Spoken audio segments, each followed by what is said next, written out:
Hello everyone, எல்லாருக்கும் வணக்கம். Welcome to my channel Mansatti which means mud pot. இன்றைக்கி நம்ம சேனலில் ரொம்ப ஈஸி, டேஸ்டி அண்ட் ஹெல்த்தியான பிரேக்ஃபாஸ்ட் எப்படி செய்கிறதுன்னு பார்க்கலாம். அதுவும் ஜஸ்ட் 10 மினிட்ஸ்க்குள்ளே. உங்களுக்கு மார்னிங்கில் ரொம்ப டயர்டாக இருந்துச்சுன்னா, இல்லை என்ன பிரேக்ஃபாஸ்ட் செய்கிறதுன்ற கன்ஃபியூஷனில் இருந்தீங்கன்னா, கண்டிப்பாக இந்த பிரேக்ஃபாஸ்ட்டை வீட்டில் ட்ரை பண்ணி பாருங்கள். ஏன்னா ரொம்ப ரொம்ப டேஸ்டியாக இருக்கும். ஸோ உங்களுக்கு பிடிச்சிருந்ததுன்னா இந்த ரெசிபிக்கு மறக்காமல் லைக் பண்ணுங்கள். அப்போ தான் எனக்கு தெரியும் உங்களுக்கு பிடிச்சிருக்கா இல்லையான்னு. இதே மாதிரி நான் நிறைய ரெசிபிஸ் உங்களுக்காக போஸ்ட் பண்ணுறேன். இந்த ரெசிப்பியை வந்துட்டு நம்ம இந்த கடலப்பொரி இருக்கும் இல்லையா, மிச்சம் ஆன கடலப்பொரி ஒரு 4 to 5 டேஸ் ஆன உடனே அந்த கிறிஸ்பினஸ் எல்லாம் போயிட்டு இருக்கும். ஸோ அந்த கடலப்பொரியை வச்சு தான் நம்ம இன்றைக்கி இந்த பிரேக்ஃபாஸ்ட் செய்ய போகிறோம். ஃபஸ்ட் நம்ம ஒரு 1.5 கப் அளவுக்கு கடலப்பொரியை வந்துட்டு ஜாரில் ஆட் பண்ணிக்கலாம்.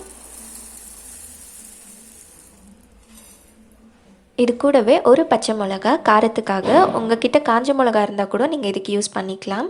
அது கூடவே 1/2 கப் அளவுக்கு அரிசி மாவு அண்ட் 2 டீஸ்பூன் அளவுக்கு கோதுமை மாவு. உங்ககிட்ட கோதுமை மாவு இல்லைனா யூ கேன் ஆல்சோ யூஸ் மைதா.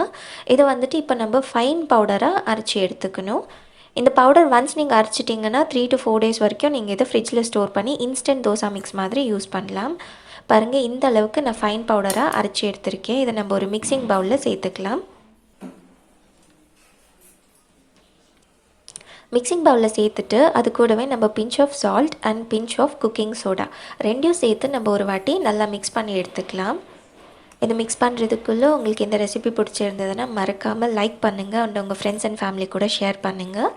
எல்லாத்தையும் சேர்த்து நல்லா மிக்ஸ் பண்ணதுக்கப்புறமா இது கூட நம்ம கொஞ்சம் கொஞ்சமாக தண்ணி சேர்த்து கட்டி இல்லாமல் மிக்ஸ் பண்ணி எடுத்துக்கலாம். அண்ட் இது மிக்ஸ் பண்ணுறதுக்குள்ளே நீங்கள் சேனல் ஃபர்ஸ்ட் டைம் பார்க்குற மாதிரி இருந்தால் ப்ளீஸ் மறக்காமல் சேனலுக்கு சப்ஸ்கிரைப் பண்ணிக்கோங்க. அண்ட் அப்படியே பக்கத்தில் இருக்க பெல் ஐக்கன் கிளிக் பண்ணி ஆல் நோட்டிஃபிகேஷன் செலக்ட் பண்ணுங்கள். அப்போ தான் ஒரு புது வீடியோ போஸ்ட் பண்ணக்குள்ளவும் உங்களுக்கு கரெக்டாக நோட்டிஃபிகேஷன் வரும். Please do support this channel. Subscribe பண்ணிங்கன்னா I feel very happy. And please don't forget to like this recipe. பாருங்க, இந்த பேட்டர் வந்துட்டு இந்த அளவுக்கு திக்காக கட்டி இல்லாமல் மிக்ஸ் பண்ணி எடுத்திருக்கேன்னா இதை இப்போ சைடில் எடுத்து வச்சுட்டு இந்த ரெசிபிக்கு தேவையான சட்னி எப்படி அரைக்கிறதுன்னு பார்க்கலாம். இப்போ இந்த சட்னி அரைக்கிறதுக்காக ஒரு ஜாரில் 1/2 கப் அளவுக்கு நல்லா வாஷ் பண்ண கொரியாண்டர் லீவ்ஸ் ஆட் பண்ணிக்கலாம், கொத்தமல்லி. அது கூடவே 1/2 கப் அளவுக்கு புதினா, அதையும் நான் 2 to 3 டைம்ஸ் நல்லா வாஷ் பண்ணியிருக்கேன், அதையும் ஆட் பண்ணிக்கலாம். இப்போ இது கூட 1/4 கப் அளவுக்கு துருவின தேங்காய் அண்ட் 1/4 கப் அளவுக்கு கடலை ஆட் பண்ணிக்கலாம். சட்னிக்கெல்லாம் நம்ம யூஸ்வலாக ஆட் பண்ணுவோம் இல்லையா, அதுதான். அண்ட் ஒரு 4 to 5 க்ளோவ்ஸ் ஆஃப் கார்லிக். நான் வந்துட்டு பூண்டு குட்டி குட்டியாக இருந்ததால் 4 to 5 க்ளோவ்ஸ் யூஸ் பண்ணியிருக்கேன். நீங்கள் பெருசாக இருந்தால் ஒரு 2 பல்லு பூண்டு ஆட் பண்ணிக்கோங்க.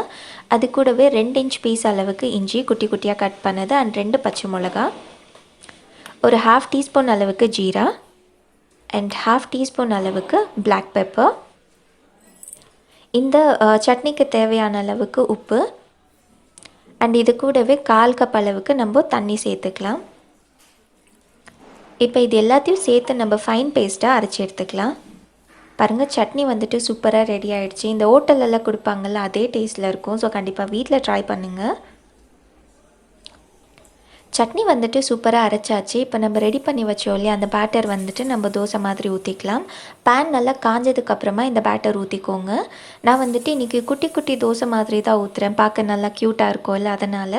But it's according to your preference. நீங்கள் செட் தோசை மாதிரி கூட ஊற்றலாம், டேஸ்ட் ரொம்பவே நல்லா இருக்கும்.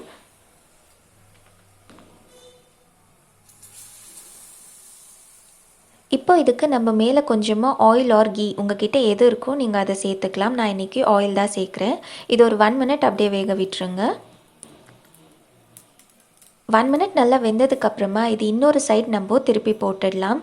திருப்பி போட்டதுக்கப்புறமா இன்னொரு 1/2 மினிட் இது வேக வச்சா போதும்.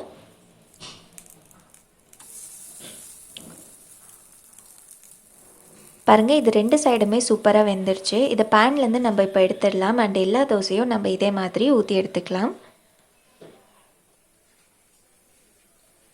பாருங்கள், ரொம்ப ரொம்ப ஈஸி அண்ட் ஹெல்த்தியான பிரேக்ஃபாஸ்ட் ரெடி ஆகிடுச்சு. அதுவும் லெஃப்ட் ஓவர் கடலப்பொரியை வச்சு.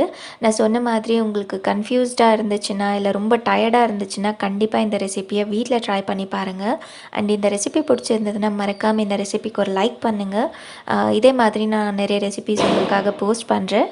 வேறு ஒரு ரெசிபியோடு பார்க்கலாம். Until then take care.